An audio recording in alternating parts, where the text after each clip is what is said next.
tendo como tema central a utilização, as características e as funcionalidades de determinados equipamentos eletrônicos, iniciando com o osciloscópio, observamos a distinção entre o modelo analógico e o modelo digital. A utilização de um osciloscópio dá-se-á para a medição de variações de tensão, demonstrando em sua tela o comportamento de um determinado sinal elétrico, sendo possível o detalhamento de um senoide.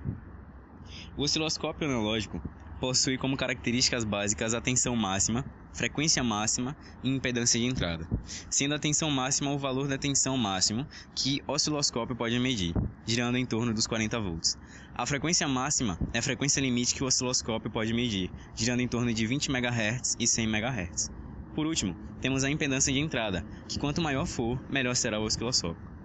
Em comparação ao analógico, o osciloscópio digital tem a mesma finalidade, porém com muitas vantagens. Dentre elas, podemos citar seu tamanho e peso reduzidos.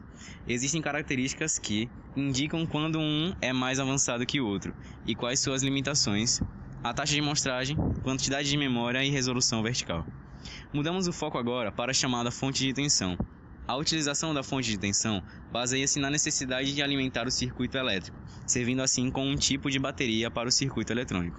Principais características de uma fonte de tensão são a tensão de entrada, tensão de saída e capacidade de corrente, sendo a tensão de entrada o valor de tensão da tomada que você usará para ligar o cabo de alimentação de uma fonte. A tensão de saída é o valor da tensão nos bornes de saída da fonte e a capacidade de corrente é o valor máximo de corrente que a fonte pode fornecer para o circuito. Comissionamento é o nome dado ao procedimento de testes como um todo. Quando falamos em testar um equipamento qualquer, a primeira coisa que nos vem à cabeça é que devemos verificar se ele está funcionando. Essa é a ideia do comissionamento. Mas para verificar realmente se um equipamento está funcionando, não basta apenas ligá-lo. É necessário realizar medições em pontos estratégicos que são indicados na rotina de testes e realizar testes em todas as funções ou recursos que ele possui. Cada detalhe desse procedimento é documentado a fim de que o responsável pelo comissionamento não se esqueça de nada. Como recompensa, podemos entregar ao cliente um equipamento confiável, garantindo a sua satisfação e evitando custos. Para compreender melhor o processo de comissionamento, vamos descrever em detalhes cada um dos passos. O primeiro passo para a realização do comissionamento é a verificação de algumas medições e a realização de ajustes que se fizeram necessários. As medições são realizadas em pontos estratégicos da PCI, que são determinados pelo projetista. Como exemplo, podemos citar a medição de uma tensão sobre um determinado componente. Mesmo que o sistema esteja funcionando, uma tensão incorreta sobre um ponto de teste pode indicar um problema no futuro.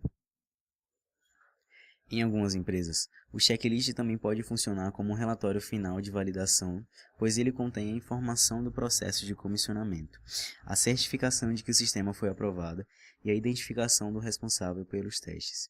Em alguns casos, podem haver relatórios separados para tudo isso.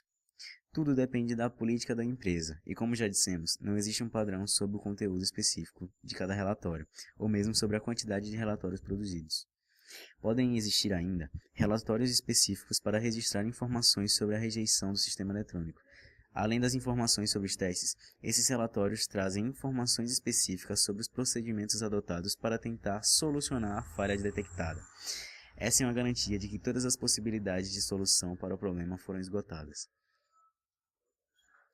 Em algumas empresas, o checklist também pode funcionar como um relatório final de validação, pois ele contém a informação do processo de comissionamento, a certificação de que o sistema foi aprovado e a identificação do responsável pelos testes. Em alguns casos, podem haver relatórios separados para tudo isso.